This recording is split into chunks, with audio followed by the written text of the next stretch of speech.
Hello, this is Jack, the Obsessed Movie Man, and I am with my special guest, Torey from TAGMovieReviews. Oh, I messed up. I messed up what I was about to do. I was gonna do something hilarious. You want to start over? No, here. I'll just turn up the volume. Actually, here, just do it again. But keep this in. Let's keep this in. Oh, okay then. Hello, this is Jack from the Obsessed Movie Man, and this is my guest, Torey from TAGMovieReviews. Almost time for Halloween. Don't come to my house or else I'll suck your dick. Blood. I'll suck your blood. Ah, shit.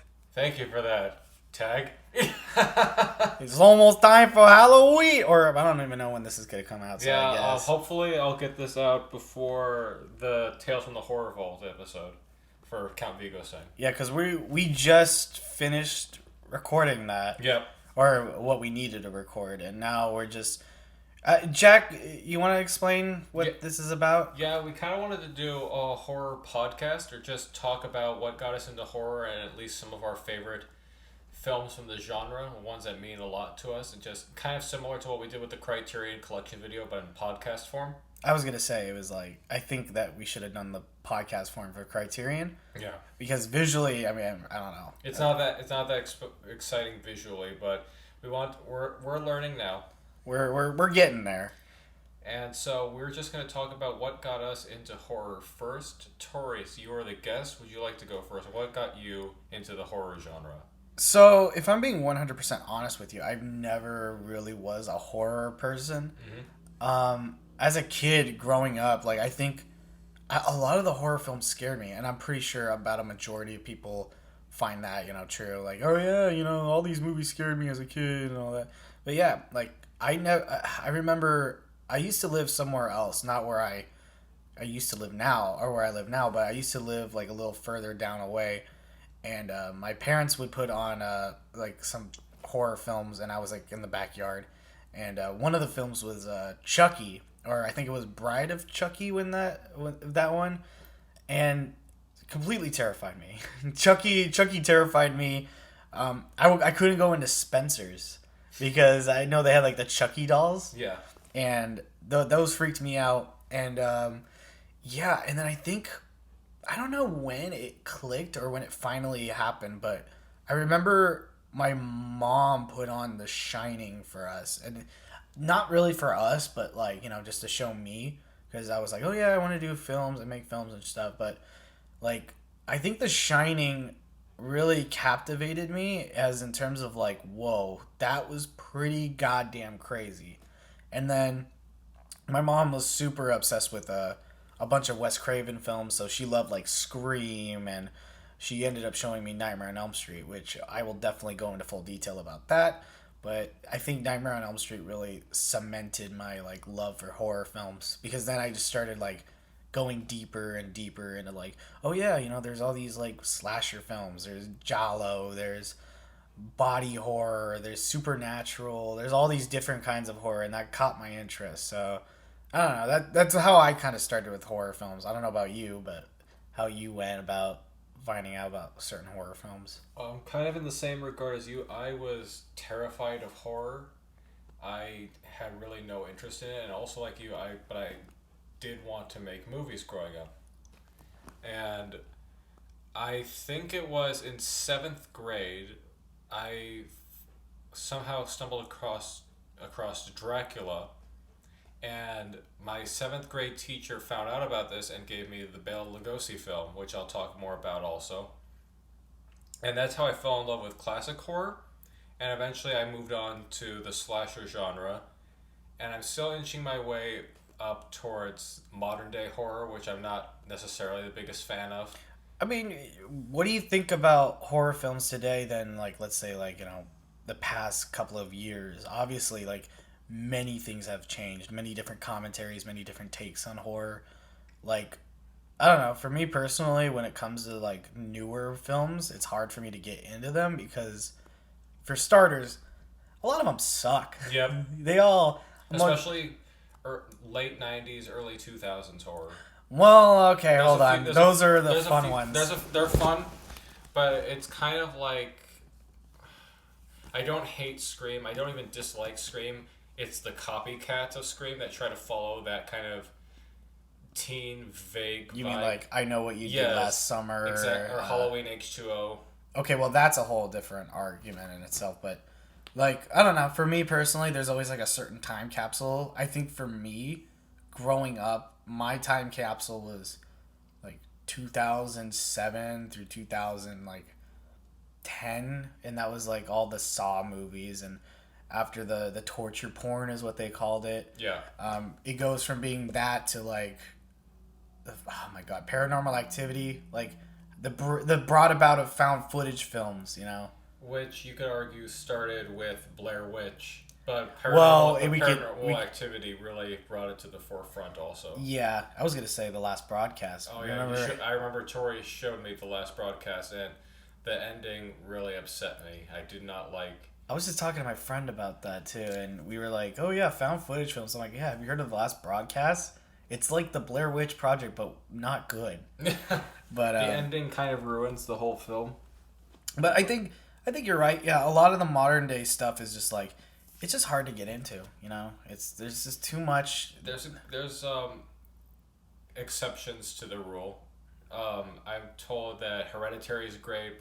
Not Purgatory. Hereditary is great. From what I'm told, Midsummer I'm told is great. Midsummer, you got to be careful with that one. That's a brutal fucking movie. Yeah. But And I'm also told at least the first two Conjuring films, not like the spin-offs, and not Conjuring 3, which I just was told is not that great. Yeah, because I don't know. I even though I don't really watch a lot of horror movies, I still watch a lot of horror movies, like especially like the newer ones. And luckily for me, the person that I live with, she loves horror movies too. So I think it's great that I could go back to watching some of that stuff and also showing her some stuff. Because I think after we watched *Malignant*, I wanted to show her *Basket Case*. Well, that kind of just spoiled that movie, but it's that just I think horror film is so cool that you could watch something like completely like new with someone else and see what their reactions are like, especially if it's like somebody who only has watched modern horror films. Yeah. So I think like you're right, like Hereditary. If you ever never seen Hereditary, I didn't get it at first. I didn't get the whole hype about it, and then watching it again, but watching it with somebody who's never seen it too, it clicks. And new horror films, you gotta just they're either very artsy or they're very bad. I don't like. It's never in between. One anymore. of my pet peeves now with horror is two things: demon possession, which I think is just overdone. Demon possession hasn't been done since like the possession. Actually, that's the I last one I remember. Like the devil's inside. Conjuring kind of had that. Yeah, but not like an exorcism. But I think there was a time when they had in the late 2000s. So I just feel like I've seen a whole bunch of Exorcist movie trailers constantly, and zombies don't appeal to me. I tried. I like Night of the Living Dead. I like Dawn of the Dead. Dawn of the Dead's fantastic. Dawn of the Dead I like, but then there was another time when zombie films were just everywhere. Zombieland I like. Well, the zombies ended up becoming more comedy. Yeah, but other than that, I've just seen. Zombies in general bore me. Well, again, like I said, zombies have been around for since Night of the Living Dead. But even before that, like Carnival of Souls, they're not even considered zombies. And White Zombie also. White Zombie, but like the newer stuff is more like I've seen more comedies than I've seen with like how. What was the one that you saw that you covered on TAGMovieReviews? That one that Zack Snyder did. Oh, Army of the Dead. Yeah. Oh, that was fucking awful. I hated that movie. And it was supposed to be like, Zack Snyder coming back after doing Dawn of the Dead remake, and then he did this, and it's just horrible. It's 2 hours of just pure nothing. It's just not good. But going back onto the zombie thing, like I've noticed just more zombie comedies than I do with like how it used to have been, like 28 Days Later, and like a whole bunch of other like virus spreading World War Z kind of zombies. Because there's one, I don't know if you know, it's called Fido.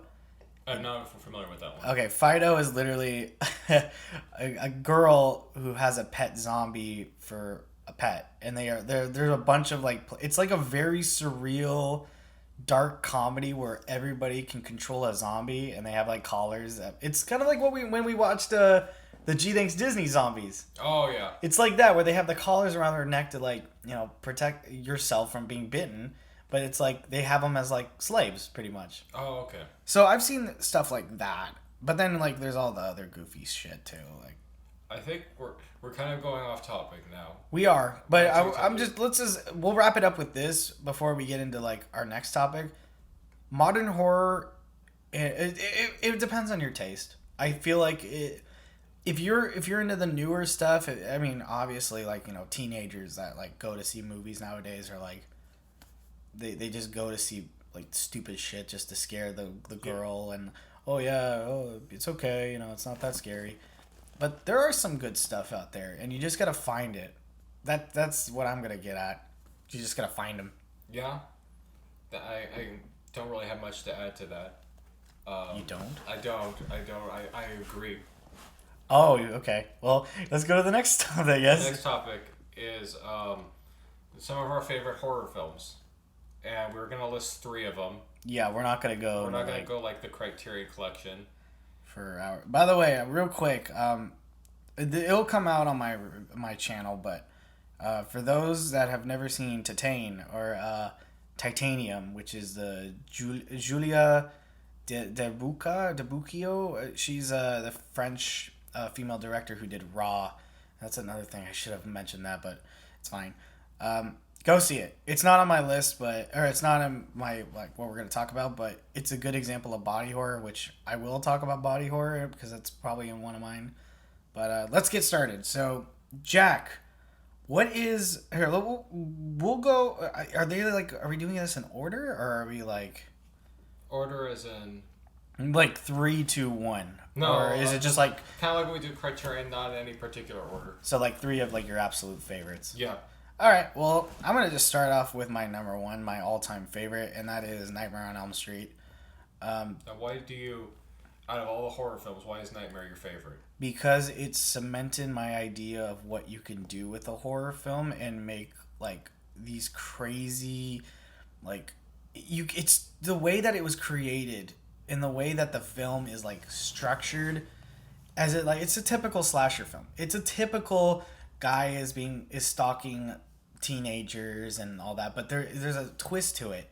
If you didn't know what Nightmare on Elm Street was written about, it's very interesting, like the behind the scenes where Wes Craven, he read an article saying that there was a guy who fell in like India or something like that who died in his sleep, and they found marks and stuff on his like chest and stuff. And then another thing that was inspired by that was when Wes Craven was a child, there was somebody standing at like the light post, and he looked at him like every night and then vanished. And the only thing he remembered was that the guy had a top hat and a red and green Christmas sweater. And so that was the inspiration for Freddy. Yeah. So I think you could take like your own personal experiences and like things that you've read and then turn it into like a horror film that kind of like maybe go, oh, so you can make a horror film pretty much about almost anything as long as you like, it's something personal and deep. And I think Nightmare on Elm Street, it hits me personally because it's like, holy shit, you can die in your sleep. And it's something relatable that like Jaws, almost everyone goes to the water. Nightmare on Elm Street, everyone has to sleep, so that's a deadly idea. I don't have to go to the water. You don't have to go, but like it's a relatable thing. People go to people tend to go swimming when it's hot. Right. But everyone has to sleep, and that's the one place you can't escape. Yeah, it definitely can't escape, Yeah. flying in the air and like seeing your partner after you had sex and just get chopped up and bloodied or... And you know how that was done, the rotating house? Oh, yeah. The behind the scenes on making that film is insane. Like, the upside down bedroom where, like, the blood comes out of it. Yeah. Oh, my God. Well, Nightmare on Elm Street, let's just talk about it real quick. So, it's about a group of teenagers who they're having trouble falling asleep because there is some, like, weird figure haunting their dreams. And pretty much if you die in your sleep, you die in real life. And this man is named Freddy Krueger, and he's got claws, and apparently everybody thinks he's a child molester, but, you know, there's more to it, but... Which I remember there was discussion, I believe, with Wes Craven, the producers and the writers, if Freddy Krueger was going to be a child molester or a child killer. And I think they said they chose child killer because that was more evil, or it wasn't more They evil. hinted at the fact, they did hint at it, but I think it was also at the time there were child molesting cases going around to avoid controversy. They changed it to child killer. But I think in the remake he's a child molester. The remake, we don't talk about that. We don't talk about We're never going to talk about that remake. That was a disgrace, but yeah, Nightmare on Elm Street, when that came out, it just like... Oh, well, not when it came out, but when I first watched it for the first time, it like just blew my mind, as in like filmmaking and like how you can make a story seem so fantasy-like but also very scary. Yeah. And there's just so much creativity in that film. And obviously the sequels, you know, there's very hit or miss ones. 3 being my like second favorite out of the whole series. But the way that the film, the series works is just... I love it. I think it's one of my favorite series, like, franchises of all time. Just considering how goofy it gets towards the end. Yeah. But creativity-wise, it's really goddamn great. And the theme song's scary as shit. It's a great theme. And it also did... It didn't start his career, but... Well, I mean, it did. It's Johnny Depp's first film. Yeah, Johnny Depp's first film. I remember that. It's funny how all these people come about, like how they start off with horror. You got Jennifer Aniston as Leprechaun, Kevin Bacon in Friday the 13th, Jamie Lee Curtis, Halloween. It's very crazy. And then like Johnny Depp is like one that I always forget, and I'm like, oh, that's right, he was in that movie. Got the worst death, arguably the worst death. Oh, fuck yeah, he did. I mean, I would much rather be choked in the jail cell.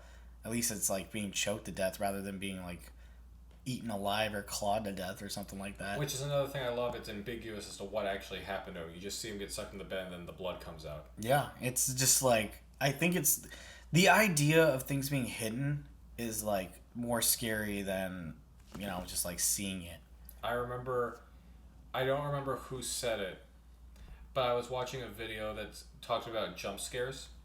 And jump scares should only be the result of something that starts a scary sequence. Right. And there's a great example of the person used where it's where Nancy is calling out to Freddy Krueger and there's silence and he pops out of nowhere and starts chasing her. That is not like a cheap jump scare that then cuts to like her waking up and nothing's there. No, it cuts to a sequence happening. The jump scare starts the horror.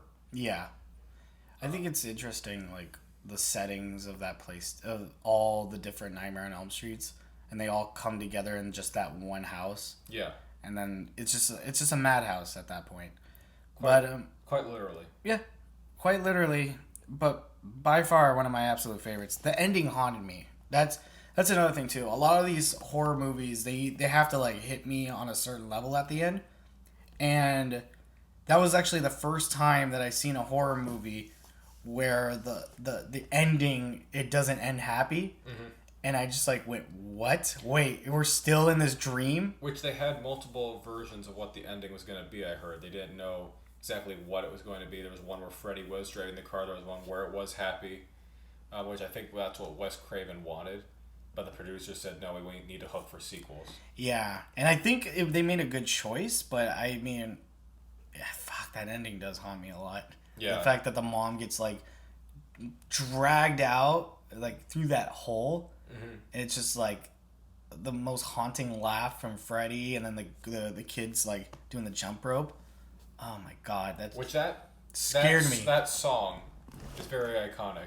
Yeah, that's what I was saying. The song is 1, 2, Freddy's coming for you. Like obviously, it's that whole nursery rhyme and the fact that the kids are are Freddy's kids, and it's just like, yeah, it's haunting. I love Nightmare on Elm Street. That's all I'm gonna say. Well, what about you? What's your favorite? Or if you I told you my absolute favorite. Why not you tell your absolute favorite? I mean, that's a tough one because it's a tough. I have them in categories, so two of them are my favorite. I'll say my favorite classic horror.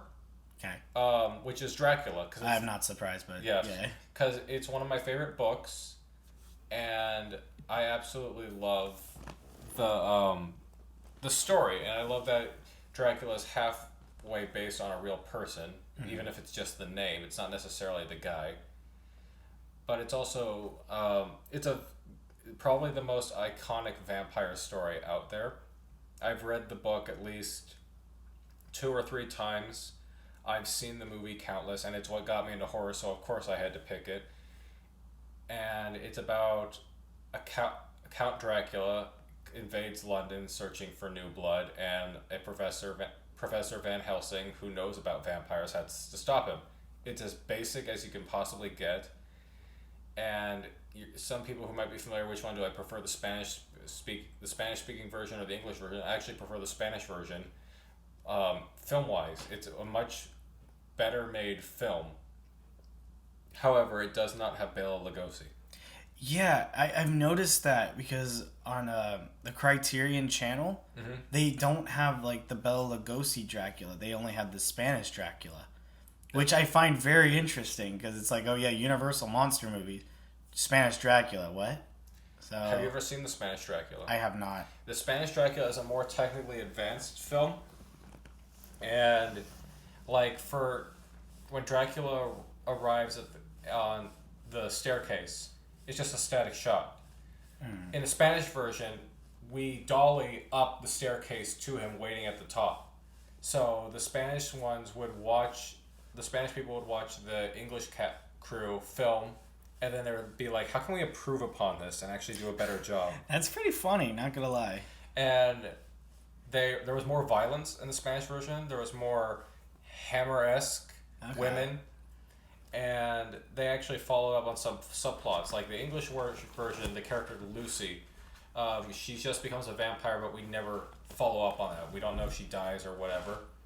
In the Spanish version, you don't see the staking, but you hear it. You hear a scream and you hear the staking off screen. So they follow up on that because even for English speaking audiences, I guess it was too extreme to hear, "Oh, a woman died," but Spanish were like, "No, we're gonna do it."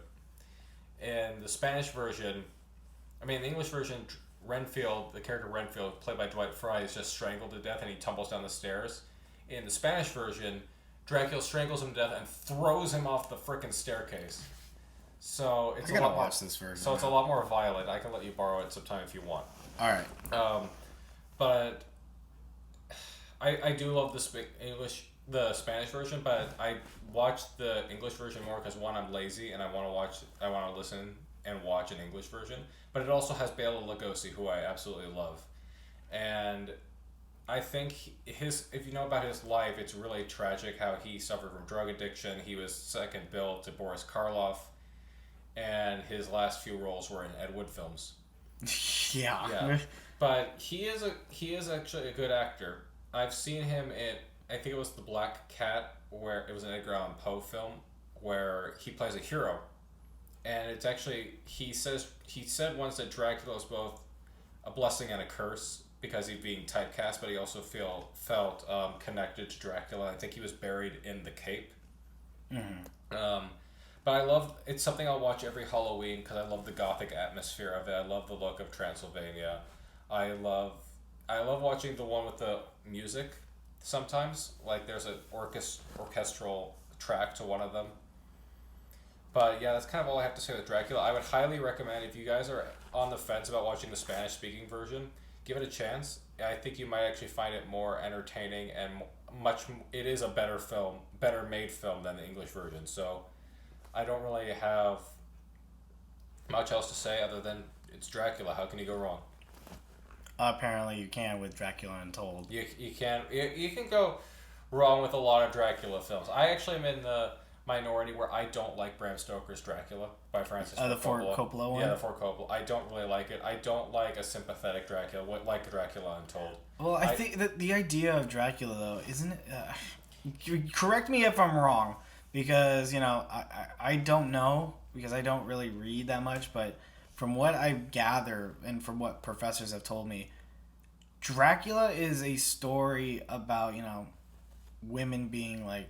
Aroused and, like, AIDS and a bunch of other different things. Is that like true? I wouldn't say necessarily AIDS because I don't think they really knew about AIDS when they wrote the book.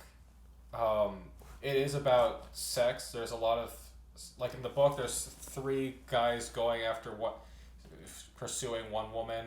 There's a group of men trying to protect one woman. Dracula's preying on women. Yeah, like kind of like a date rape. There's kind of homoerotic. Unfortunately, there's kind of homoeroticism, kind of overtones with Dracula trapping Harker in the castle.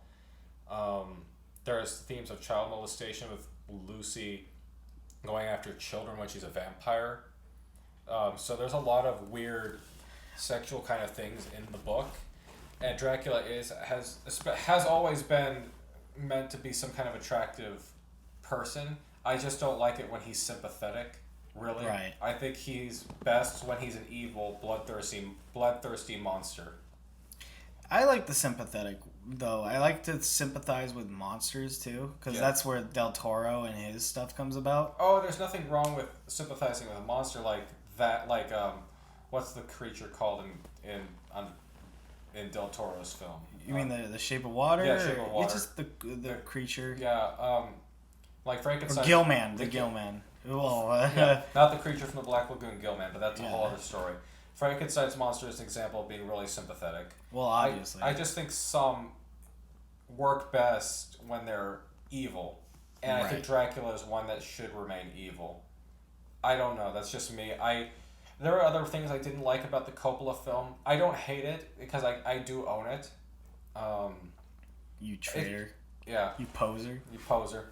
But it's not really for me because there are things I like. I like Gary Oldman's performance. Mm-hmm. Despite not liking the look of the old man Dracula, I think the makeup and the costumes are fantastic. I think the music and miniatures are really great. Mm-hmm. Keanu Reeves is... I don't really need to say anything because everyone's already mentioned that. Keanu Reeves. I forgot he was in that. Anthony Hopkins is over the top, but that's kind of... He's good. But he's I good, like it. But he is good. And it's also one of the more faithful adaptations of the book. It's not the most faithful, but it's one of the most faithful. It's pretty close from what I've heard. Yeah, it actually has all 3 of the suitors for the Lucy character, which is something that's usually excluded. Mm-hmm.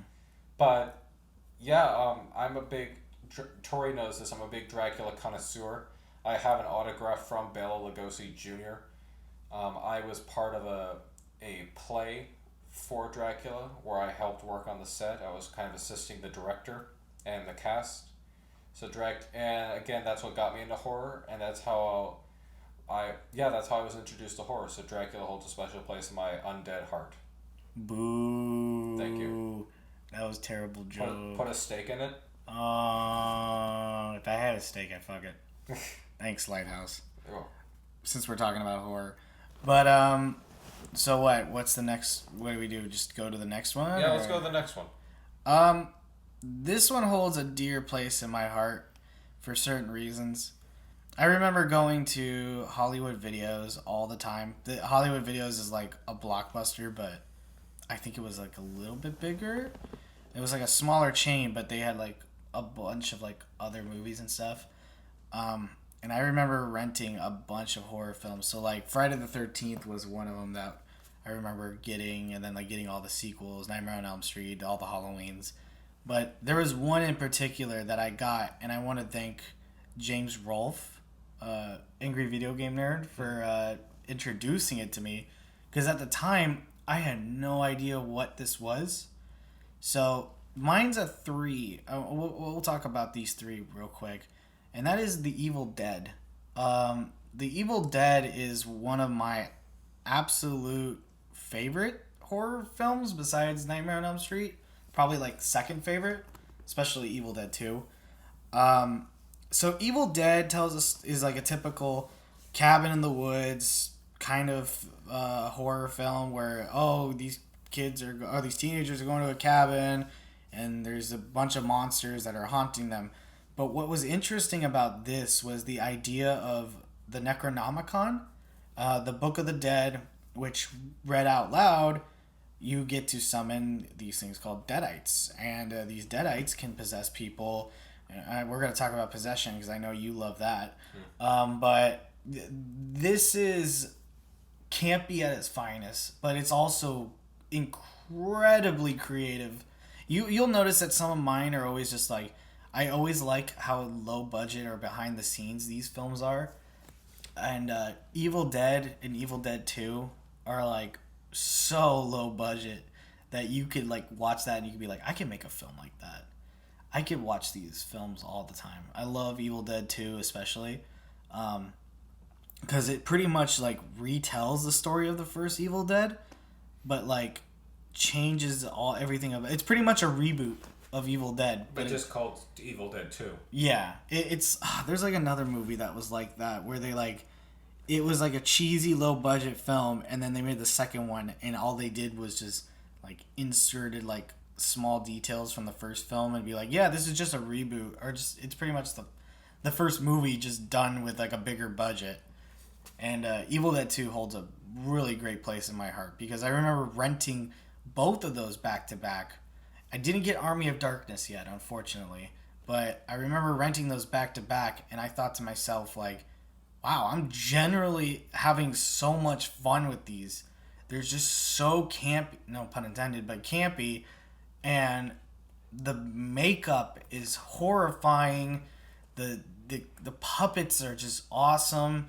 I love Evil Dead 2 when Ash is like looking in the mirror and then like he comes out, and that like blew my mind when I first saw that. Like, how the hell did they do that? Where there's like two different Ashes looking at each other. And then like the scene where he's like putting his hand in the water, where it's like, oh, you think this is just real, and then the hand. That's right, hand where he chops his hand and then he gets the infamous chainsaw for a hand. Groovy, baby. I love Evil Dead. I'm excited for this new one apparently that's coming out, Evil Dead Rises. Is it with Bruce Campbell?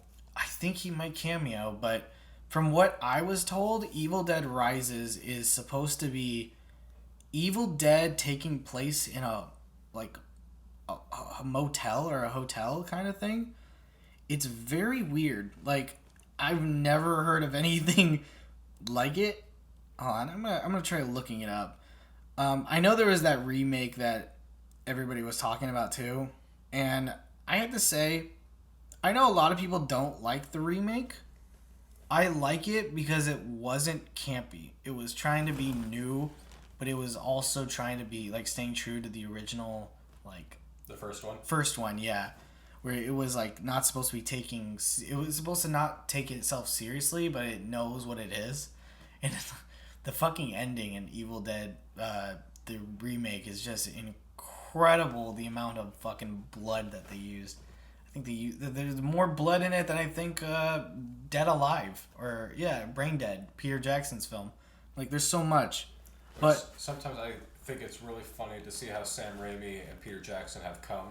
Oh yeah, make great 180-degree turns in what they work on. Yeah, I especially love Sam Raimi on a personal reason because I love his films. Even though, like, I love The Quick and the Dead.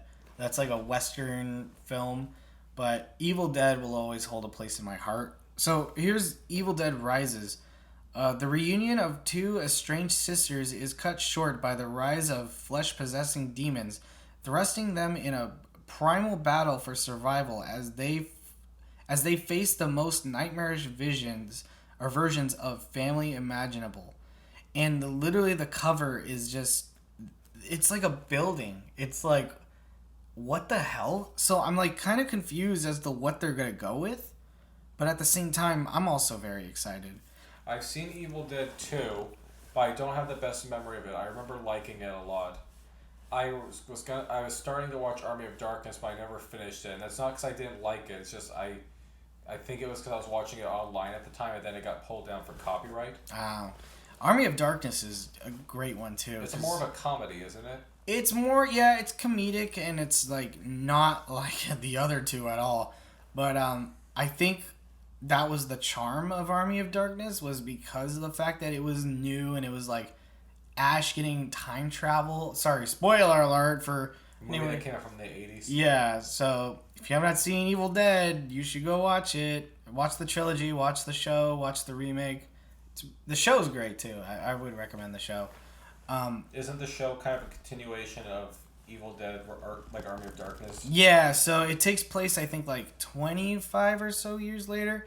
Ash looks still the same, except with like a little bit of like white hair on the side. So he's kind of like, just like a cougar a bit. Oh, okay. But he's funny. And so he all these people like that follow with him. So there's like Pablo, and then there's the girl, I forget her name, but Ash ends up getting like allies, and it's very interesting. And then there's like a person that like is in contact with the people, like the Deadites that are with the Book of the Dead, and she's trying to go after Ash. And there's like literally a whole season dedicated to Ash going back to his hometown, and they call him Ashy Slashy because he was like, oh yeah, he killed a bunch of people, and because when he came back from the thing is, I don't know how the plot line works in that, because now that I think about it, he came back, when he left the cabin and came back, they all thought he was crazy, and so they thought that everyone thought that Ash killed the people in the cabin. Okay. But it wasn't him, it was like the Deadites, so he had to chop them up because they were possessed. So they were all blaming him for, the killing of everybody in that cabin. And yeah. Oh, what the hell was that? Facebook. Well, that ruined the podcast. Unfortunately. Well, it's all good. So, yeah, Evil Dead. Evil Dead 2 especially. Army of Darkness is great. But they hold a dear place in my heart because, going to rent those in Hollywood Videos and, like, getting all those horror movies, it really, like, puts a smile on my face when I get that, and then, like, return it back, and they'd be like, how was it? Oh, it was fucking great. And I'm like a fucking 10-year-old watching this. I used to watch a lot of horror movies when I was like very, very young. So. And I miss, just a side note, I miss those Hollywood Videos, Blockbusters, all those. Yeah. That was one of my dream jobs, was to work at a Blockbuster, judge whatever people rented. No, I wouldn't do that. You're renting Transformers 2? Transformers 5? The Last Night? Pfft, you're weak. Watch the fourth one. Better. Anyways, go ahead and talk about your next one. Next one is another favorite horror film of mine. You were talking about Wes Craven. Another director who's done wonders for the genre is John Carpenter. Hey! And John Carpenter helped start the slasher boom with Halloween. Is it Halloween? Yes, it's Halloween. Oh, damn it. I thought you were going to say, like, Big Trouble in Little China. Well, the remake will be a horror film when that comes out. Oh, God. And very straightforward. Halloween's about an insane asylum patient, Michael Myers, escaping from an insane asylum, returning to his childhood home and stalking 3 babysitters and trying to kill them one by one. Very simplistic plot. In some regards, it doesn't really even have to do with the holiday of Halloween. In some regards, you could even say Halloween 3 is more Halloween-y than the actual Halloween. It's true. It is true. But I love the simplistic approach. I love the acting, specifically from Jamie Lee Curtis and Donald Pleasance. Donald Pleasance does a fantastic job as Dr. Loomis. He has a great monologue where he's describing how evil Michael Myers is, and I just love that speech. And the character of Michael, there's not much character to Michael because it's hard to get across a character who doesn't say anything, but you can tell that he's malevolent, he's methodical, and he is, in lack of a better term, evil. And I also love the design. For those who don't know, it's kind of common knowledge at this point, the Michael Myers mask is a William Shatner Captain Kirk mask painted white with messed up hair. And I always find it funny that the most over-the-top actor is now the face of the most unemotive killer. I remember somebody was saying, like, didn't William Shatner, like, spoke about that? I don't know if he did or not. He probably has. I've never heard about it. What did you hear? I heard that William Shatner said, like, it doesn't matter because it's still me. So it's like, the thing is, it's like, oh, it doesn't matter because, like, it's like, I'm the one. Everyone should be afraid of me. I don't know. William Shatner is kind of a weirdo, and it's right. William Shatner is not the nicest person from what I've heard. Yeah. I also love the music that John Carpenter also did. It's all of his music. I love because he do the 2018 one yes, too? He did. It's fantastic. It's also like Nightmare on Elm Street. It's very simplistic. It's just da da da da da da da da da da da da. That it's very easy to do. It's also very low budget. I love the fact that it's supposed to be in Illinois, but you can see palm trees in the background. Well, Haddonfield is not even a real place. It's not a real place. Yeah, which makes me wonder why it wasn't just in California.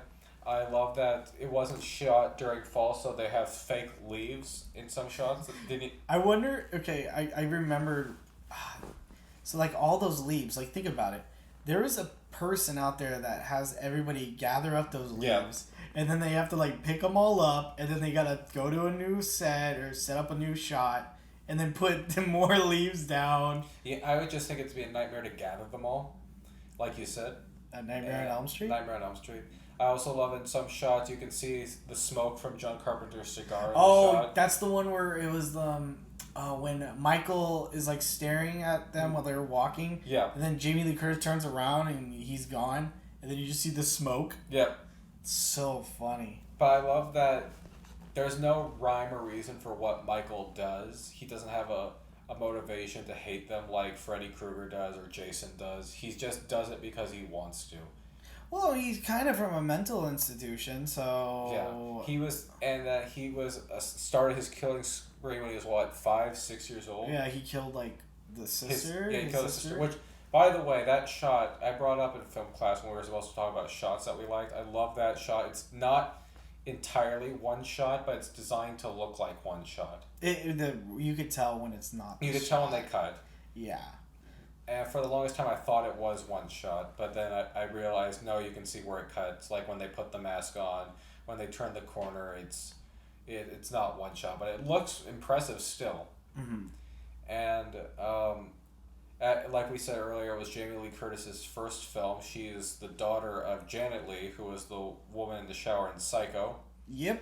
And another fun fact, one of the people auditioned to play Loomis, or one of the people offered to play Loomis, was Christopher Lee. Yeah, I remember that. Christopher Lee turned it down. He said it was his biggest career regret, not playing Loomis. Well, I wouldn't think of it being a regret, because then they would have to bring him back for like 2, 4, 5, 6. Yeah, Donald Pleasance was in He was in all of them, pretty much all of them. Yeah, and then but the Halloween timeline is a mess upon mess upon mess. Especially 6.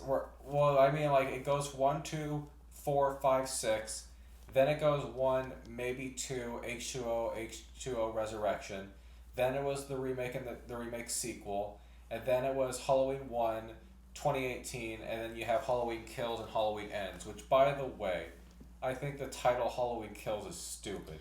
I think it's terrible. It's hilarious that the trailer made it look like it's like the town of Haddonfield are like, all right, we had enough of this. I feel like they're all just gonna gang up on Michael Myers. It's like, yeah, Michael.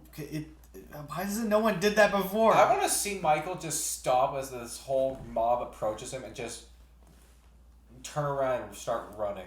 It's gonna be like that Family Guy joke where it's like, they're like, man, I wish I could be there, what Jesus felt like, and like Peter's like being whipped as like Jesus, and then he goes like, hey, stop it. Oh yeah. Stop it. I would think that that's what everybody like Haddonfield would be like to Michael, and Michael would just be like, okay. You're just like, that's it. That's what I'm thinking Halloween Kills is gonna be like. I mean, I'm going to see it and I'll review it on my channel, but I do have a reservation about Halloween Kills, whereas Nightmare on Elm Street and Friday the 13th work for the gore. The gore suits those characters. Yeah. And those films. I don't think it suits Halloween, because if you look at the first film, there was no blood in Halloween. There was little to no blood, and the more excessive it is, I think tonally it doesn't fit. I mean, for a horror fan, I'm sure, like a big horror fan, I'm sure they won't. I mean, the mind. new one didn't have that much. They stomped a guy's head. He stomped on it. I don't remember. All I remember was the scene where they talked about a sandwich for like 5 minutes, and I'm like, dude, what is this, Tarantino? Which I love. I do enjoy that movie, but I did not like that scene. What, the sandwich making scene? I thought the sandwich making scene was too. Danny McBride. Yeah. Yeah, because that was definitely written for him. I did not like that scene, but I thought Halloween 2018 was a good film. It is. I didn't really buy that Laurie Strode would become a survivalist though. Mm. I thought that was kind of like we need to make a Ripley character or a Sarah Connor character. Yeah. But the first Halloween, I don't really have much to add. I watch it, like Dracula, I watch it every year. When I'll have movie nights, it's always the last film I watch. And I never get tired of watching it. It's a great film. Hey, cool. So I guess we're down to the last movies. For me, it's tough because I could talk about like horror movies for a long time. So here's a quick recommendations that I would pick before I get to my absolute favorite or my third one. Suspiria, Dario Argento. Yep. By far one of the most colorful films of all time, and I love it. I love everything about it. I love Giallo. I recently am watching his like animal trilogy. So the crystal bird, the bird with the crystal plumage. I think that's what it's called. The cat with 9 lives, and then 4 flies or 5 gray or something like that. He's got like a trilogy of like slashers and all that. I would recommend anything from Dario Argento. So he would definitely be my pick. Another one, which Jack has yet to have seen, Hausu. We talked about it. I don't want to go into too much detail with it, but it's definitely one of the craziest horror films of all time. And this one, which you're going to get shocked, Eraserhead, which is another film that really inspired me and really opened my mind to like surreal horror. And those are my recommendations. But I have to pick this one because this fucked me up. This one really messed me up as a kid. Especially if you're like in the deep web and you end up finding like, Easy Maze, Relaxing Car Drive. I'll explain. So with those videos, those were like meant to like, you send those to people and then like, it's like, oh, what's this? And then you look close at it and then all of a sudden it's like a crazy fucking jump scare. Mm-hmm. Well, turns out I found out what this picture was. So the Easy Maze game is like you're a little dot, and the dot is like you're supposed to go to like the red, and you go to the next maze, and then it gets smaller and smaller to the point where you're like trying to like squint, and then a scary face pops up and a scary loud noise like goes ah, and you go oh fuck ah. I found out what that picture was, and I know exactly what movie it's from. And ladies and gentlemen, the movie I'm talking about, which I'm pretty sure Jack hasn't seen, is The Exorcist. I absolutely was terrified of that fucking face. That the makeup is horrifying. So, The Exorcist. What is there even to say? It's literally about a girl who's being possessed, and like the priest like doesn't show up until like the last half hour of the movie and doesn't like really exorcise the demon because everyone fucking dies. Spoiler alert. But the impact this movie had on me and the impact it had on like the world is just insane. I did a whole review on it in last year's TAGMovieReviews, and it was hard for me to edit because I'm like I really don't like the makeup. It's scary as shit to me. Yeah, it's one of the reasons I can't watch that film is because of Linda Blair's makeup. Linda Blair does a really good job portraying like these like fuck. She pretty much portrays like 3 different characters. She portrays the good happy girl in the beginning, then she portrays like a dysfunctional child, and then she portrays the evil Pazuzu. Or is that what I think? I don't know if he's called Pazuzu until the second one, but that's what he is. Yeah. So that movie, A lot of it has to do with the fact that it's the makeup and the way that the film was made, and it's just so loud too. Like a lot of the sound effects are just loud, and it just distorted and just weird. The scene where she like gets her head like spins around always freaks me out, but that movie really messed me up as a kid, and I really have nothing more to say about it. Really, if you have not seen The Exorcist, it's quite unlike anything I've seen. I mean, well, I've seen a lot worse, but that movie is just out of control, and the production of it is just insane too, and the backlash of it is insane too. The whole Catholic Church like wanted to boycott this movie, and like the Pope was just like, yeah, you shouldn't be watching this movie, none of it's real, blah blah blah blah. But I think what's the effect of the movie is much more interesting than what the movie is. Because recently rewatching it, nothing scary. Maybe the spider crawling scene, that's about it. I mean, that's like generally fucking terrifying when she's like crawling down the stairs and then her mouth opens up and there's just blood gushing out of it. Yeah, I've seen that. Yeah, that scene got cut out. There's like the regular cut, there's the uncut, and then there's the director's cut. The uncut and the director's cut are pretty much the same, just like 2 seconds longer or something like that. And those have the spider walk scenes. The other scene is like her coming down the stairs in that spider walk, but then she like is like sucking on her thumb or like making like a face or something like that. And it doesn't impact. It's just like, what the fuck is she doing? It's just weird. But that spider crawl and that face, it'll always haunt me. It will haunt me. Like, I can't close my eyes and I can't not see that fucking face. It's just, yeah. Exorcist. So, Nightmare on Elm Street, Evil Dead, preferably Evil Dead 2, and The Exorcist. Those are my 3 movies that have influenced me. And, yeah. Jack, what is your last film? Can't do it. I'm going to cheat. Why? Because I cannot come up with a safe or a good third option. How do you think I felt? That's why I gave recommendations. I was just like, I can't think of other ones. Well, I thought hard, and I'm actually going to do something a little different. I'm going to pick a studio that I really like. Oh, don't say Platinum Doom. No, not Platinum. No, not Blumhouse. Blumhouse. Blumhouse has good films. It's not just Universal, it's Hammer.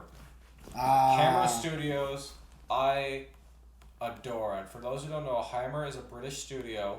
I don't know if they're still around or not. I think they came back a while ago.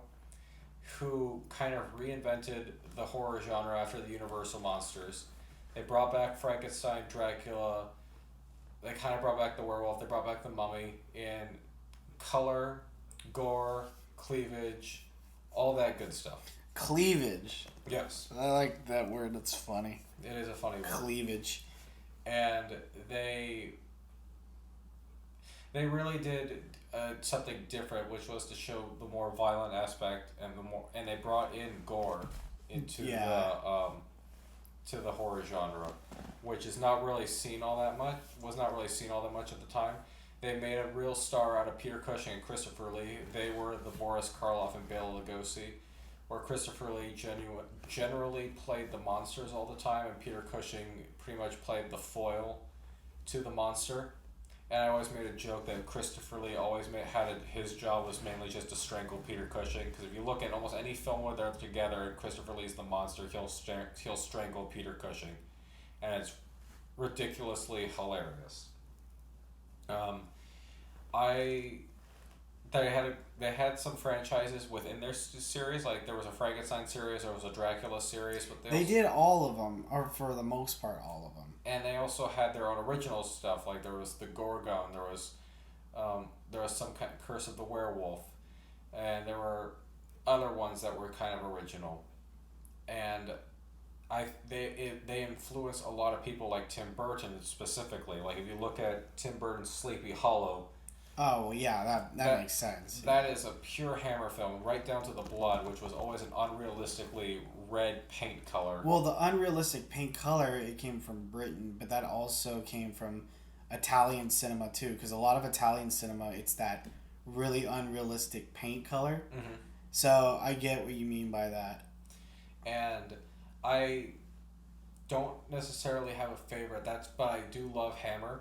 That's why it was hard to pick a third one. I was thinking originally I was going to pick The Haunting, but then the more I thought about it, I was thinking Hammer really had an impact on me, right down to the music, the directing, the acting, because I love Terrence Fisher as a director. He did a lot of the Hammer films I love. There was a Phantom of the Opera one that was not the best, but it was still entertaining. Their Mummy is my favorite Mummy film. We watched that for our Mummy. Oh yeah. That we made That was jokes. funny. We made jokes over it, but I think it's a legitimately good movie. I love Horror of Dracula with Christopher Lee. People always go to Bela Lugosi for the Dracula voice, but I like a British deep voice for Dracula as well. And their Frankenstein series really focused on the doctor as opposed to the monster. There was always a different monster in each film because you could never get it right. He's always a problem. There's always a problem playing Never God. right. Ever right. So, in terms of my favorite Hammer films, in no particular order, Curse of Frankenstein, Horror of Dracula, The Mummy, The Gorgon, which is not the best, but I like it for many reasons, and The Phantom of the Opera. I did a Hammer retrospective on my channel. You can check that out there if you like. Shameless plug. Well, I've been doing shameless plugs on your channel too, so. Yeah. Isn't there one where Dracula gets impaled by a wooden tire? Yes, there is. I remember that whatever that one is. That's the only one I've seen from Hammer. There was a lot of creative ways Dracula dies in those series. Whether it's sunlight, getting stick to the heart, drowning, all these getting stuck in a hawthorn bush. It's great. It's a lot of great stuff. There's also in the Dracula series a lot of characters named Paul, which is hilarious. Trying to keep track of who's your favorite character in the Dracula series? Paul. Which Paul? Paul. It's so funny. It's really funny to me. And in fact, fun fact: the Vigostein Castle from Tales from the Horror Vault, the original one, it's unfortunately fallen apart, was based off one of Dracula's castles from a Hammer horror film. Okay. So we tried looking at images and trying to pay homage while doing something different at the same time, but it is based off one of the Dracula castles. Because throughout the series, Dracula's castle looks completely different a lot of the time. But yeah, that's what I want. I love Hammer, so for me, Dracula, Halloween, and Hammer Studios. It's interesting how we both have different retrospectives of what our favorite horror movies are, because I could see that you are mostly classic and kind of in the slasher genre, and then there's me that's I like the possession, the zombies, and out of this world kind of horror stuff. So yeah, it comes down again what we talked about in the beginning. What is your personal taste, and what is what do you think horror is defined as? I mean, there's so much horror films out there, but I think in the end it's you have a certain taste and you have a certain preference. Yeah, there's nothing wrong with that. Nothing at all. So I think we're gonna end it here. Thank you, Tori, for joining me on this podcast. Hopefully we'll have more of these in the future. Maybe we'll do one on Christmas. I don't know. Oh God, I don't even know any Christmas films. Oh yeah. Oops. Yeah, thanks. If you guys don't know, yeah, you know. Yeah. But we'll do more podcasts in the future. Hopefully we'll get Brandon involved in some capacity. Oh my God, that would be hilarious. That would be hilarious. And I hope you guys, I don't know when this comes out. It will hopefully come out before Tales from the Horror Vault. If not, it'll come out after. Duh. And I hope you guys have a happy Halloween and continue to stay safe out there. Happy Halloween. Ha ha ha. 1, 2, 3, 4. Somebody's knocking at my door. I don't know. You're not Freddy Krueger. I wish I was. I wish I could haunt your dreams. Take care. Bye.